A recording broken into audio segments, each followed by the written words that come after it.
We have major breaking news here into CNN.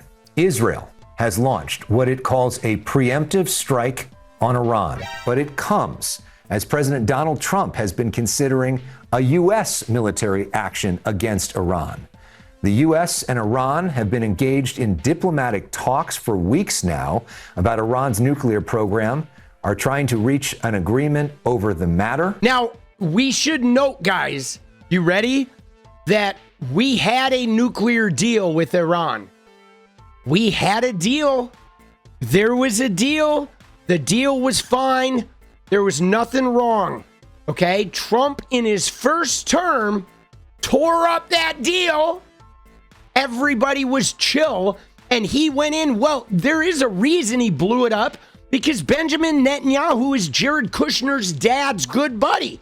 So as soon as Trump got in there, the first thing he did is he's like, all right, let's agitate Iran and create instability in the region so Netanyahu will have an excuse to do some battle here. So Charles Kushner's good buddy, okay? I mean, Benjamin Netanyahu is basically in Trump's family, guys. Okay? Jared Kushner used to have to sleep on the couch because Netanyahu would be sleeping in Jared's bed, okay, when he came to visit Jared's dad. And then you have all the evangelicals that are waiting for Jesus to come back.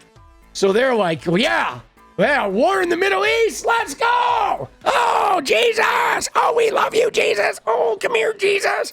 Like, brutal. I mean, this is like the Trump family. Guys, I don't want a war. You know, that bothers me, boss. You know, it does. I don't want a war, guys. A short time ago, the United States military began major combat operations in Iran. Our objective is to defend the American people by eliminating imminent threats from the Iranian regime, a vicious group of very hard, terrible people. Its menacing activities directly endanger the United States. Dude, a vicious group of very hard, terrible people? Dude, what the f***, bro? Among the regime's very first acts was to back a violent takeover of the U.S. Embassy in Tehran, holding dozens of American hostages for 444 days. Dude, guys, that was 50 years ago, boss. Right? That happened 50 fucking years ago, dude. Like, hello? Oh yeah.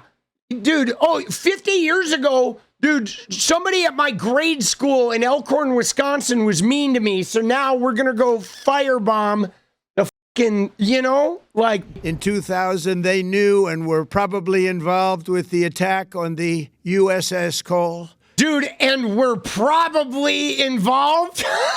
They were probably involved, guys. Oh, my God. Iran is the world's #1 state sponsor of terror and just recently killed tens of thousands of its own citizens on the street as they protested. It has always been the policy of the United States, in particular, my administration, that this terrorist regime can never have a nuclear weapon. See, isn't it interesting how protesters in Iran, he loves the Iran protesters, but he wants to bury the American protesters? Isn't that weird? How, like, if you're protesting in Iran, you're cool. You protest in America and they're like, oh, dude, send in the drones. Like, let's shoot them in the knees. By the way, guys, just FYI, say goodbye to healthcare in America. Say goodbye to your Social Security in America, because they're about to fucking jack up the debt to a point of where if you're retiring in the next 20 years, don't expect to get any of your fucking Social Security back, guys. Okay? Don't expect to have healthcare. All right? We're going to be living in fucking tents because he's about to add $15 trillion to the national debt. and for nothing, right? The only people who are going to benefit are Exxon and BP and Shell and fucking Chevron, right? And everybody who's in the ownership class around those assholes, right? And fucking Lockheed and Boeing and Raytheon. And then the rest of us are going to be eating shit on a shingle in a fucking tent underneath the nearest fucking, highway overpass, bro. But hey, the Dow will be up. Dude, we have to look at Clinton here, because something tells me that, Bill Clinton had something to do with this, bro. Dude, Clinton talks to the oversight committee, and the next thing you know, Trumpy's like, yo, Benny, Nettie, it's time to bomb Iran. Dude, they got the pictures. Oh, they're going to show the video.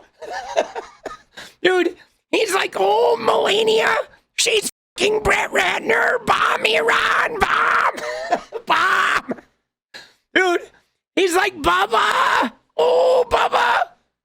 Yo, Bubba hath forsaken me. Dude. It was already decided that the U.S. and Israel were going to invade today. It was already decided weeks ago, apparently, or months ago, Reuters is reporting. So let's talk about what Donald Trump said when he was asked, how close to a decision are you? Let's play that clip first. So you're making a decision on strikes. How close are you to making a decision on strikes? I'd rather not tell you. You would have had the greatest scoop in history, right? You know? Let's play the next clip of, do you have a message for Iran? Let's play this clip. Amazing. Do you have a message for Iran's leader? Well, they should make a deal, but they don't want to quite go far enough, and it's too bad. Look, we've been playing with them for 47 years, and that's a long time. They've been blowing the legs off our people, blowing the face off our people, the arms. They've been knocking out ships one by one. And every month there's something else. So, dude, you can't put up with it too long. We're not happy with the negotiation. They just don't want to. They don't want to say the key words. We're not going to have a nuclear weapon. They have to say we're not going to have a nuclear weapon. Dude, we had a nuclear deal, boss. Right? We had a nuclear deal when this fucking dink went into office. Dude, look at these guys though. Look at these fucking dudes like Greg Abbott and Ted Cruz. Look at these goons that are standing with Trump, right? Like, you want to know why our country, why the world sucks, is because the fucking turnips like these guys are running the shit, bro. I mean, look at this, dude. There's nowhere good. We get nowhere good with these guys running the show. There's no way these guys can be running the show and anything is going to end good. It is just not possible. Absolute fucking turnips. And they just can't quite get there. They want to enrich a little bit. You don't have to enrich when you have that much oil. So I'm not happy with the negotiation. I mean, I just can't believe we have the biggest idiot in the world handling these things. I mean, we have literally the biggest moron. Dude. We have this. We do. We have the biggest fucking moron. Yes. Yes. Thank you. Thank you, Ben. That is true. Dude, do you see what Trump said about can't enrich? He doesn't even know what enriching uranium is. I guarantee you, dude, that Donald Trump has no idea, has no clue. He's like, oh, you have oil, there should be no enrichment. Dude, Jesus. Demented idiot. Do we have the clip? Just to, I don't like the name calling, but I don't know what else to describe this guy as. Do we have the clip, Jeremy? Dude, I like the name calling. Okay, I do. I like the name calling when it comes to Trump. Moron, grapist, king idiot, king tool bag, pine box ready. We can go on. I am totally down with the name calling, dude. War doesn't stop elections, boss. Okay, just so you know, Like, you don't have to, like, we had elections during the Civil War. Okay, he can have all the wars he wants. There is nothing in the U.S. Constitution that stops elections. Okay, war. We've had elections during Vietnam. We had elections during the Civil War, during Iraq, right? There is no mechanism here. We're not Ukraine, where we have something written in the Constitution that says elections stop during wartime. They don't stop here, right? So that ain't gonna do it. I think less than that. He's not gonna use this war to stop elections. What they're gonna try to do is they're going to try to elevate the economy. I think they're trying to stimulate the economy with this so it doesn't look like their tax cuts are destroying the country, right? Like just a big flurry of economic activity making weapons could potentially make the country feel like we're not crashing long enough to get to that election. I think more than anything, that's what he's hoping for. A quick stimulus, like a shotgun stimulus to the economy to make it seem right, have the Dow go up and up, and everybody's like, oh, great. And then like maybe they win the elections in November, and then they crash the shit because we're trapped, right? But guys, I don't think it's gonna matter, okay? Because we need to not fall for this shit.